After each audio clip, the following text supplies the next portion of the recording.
Labdien, Jūlijā! Mežāži. Skatīsimies, ko tad taro kārtas stāst par mežāžu zīmi. Mežāži šajā mēnesī būs tādi garīgi, svētulīgi, pamācoši, mierīgi, apgaroti. Tādi kā tādi skolotāji. Nezinu, vai skolotājs sev vai kādam citam, bet katrā ziņā tāda skološanās un skolotāja tēma šeit var ļoti daudziem mežāžiem ieskanēties. Daži no jums iespējams stāsies kādā augstskolā, kādā mācību iestādē, kādos kursos. Daži klausīsies tiešām labus podkāstus vai atradīs lielisku informāciju grāmatās saistībā ar to, kas var izmainīt jūsu skatījumu uz dzīvi, jūsu vērtības, katrā ziņā, kas ļaus jums pārdomāt un mēģināt pielāgot savu dzīvi šim jaunam skatījumam. Jā, šī ir ļoti vērtīga kārta, priesteris, kas ļauj paskatīties uz dzīvi no savādāka skatu punkta, un tās jums būs iespējams šajā mēnesī mežāži. Darbs, ko tad darbs piedāvās? Darbs saistīts ar meklējumiem, ar kaut kāda ideāla meklējumu, ko es gribu sakārtot līdz galam. Līdz ar to būs daudziem no jums būs vajadzība kaut kur doties, meklēt lietas, tad raugiet, kas tas tāds ir. Daudziem no jums būs vajadzība pēc vienatnes, lai iespējams pabeigtu kaut ko, noslīpētu kaut ko līdz galam vai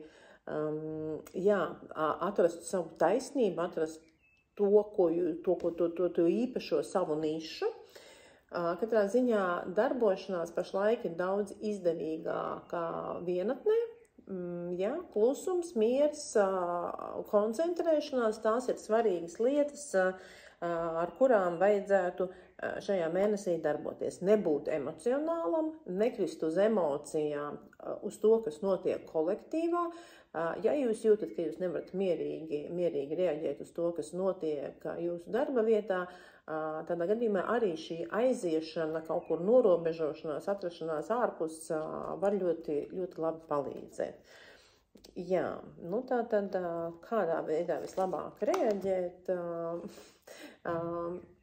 Paredzēt kādu komandējumu, kādu izbraucienu, atrast kaut kādu nodarbošanos, pēc kā man ir jāizbrauc, ko man jāatved, ko man, tā kustība. Faktiski darbā ir nepieciešama kustība, jo iespējams, ka jūs esat vienkārši iesēdējušies pārāk ilgi, un viss sāk nedaudz tā kā uzvilkt. Privātās attiecības. Privātās attiecības gan būs lieliski šajā mēnesī, tātad 2 kausu kārtas paredz tuvu, sirsnīgu, romantisku kopā būšanu visu mēneša garumā. Tas ir ļoti liels prieks, iespējams, ka tādēļ arī jūs gribēsiet no tā darba ātrāk braukt projām.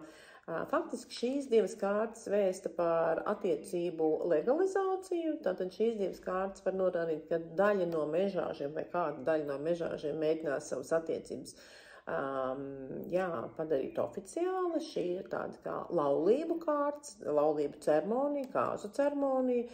Daži paši darīs tādas lietas, citi būs liecinieki, ies uz kāzām un piedalīsies brīnišķīgās, viskaistākās vasaras nodarbēs apmeklēt kāzu ceremonijas un svinības. Tie, kas meklē attiecības, protams, šis ir mēnesis, kad viņus atrast ir visvienkāršāk, vieglāk. Padoms ir mācīt atšķirt savējos no svešiem. Bieži vien viņi nav pamanāmi, kurš savējais, kurš svešais, bet šis tāds interesants uzdevums, kuru jūs varētu pamēģināt izpildīt. Tālūk, manuprāt, pārsteidzoši jauks mēnesis mežāži, un lai jums izdodas to piepildīt sev vislabākajā veidā. Paldies!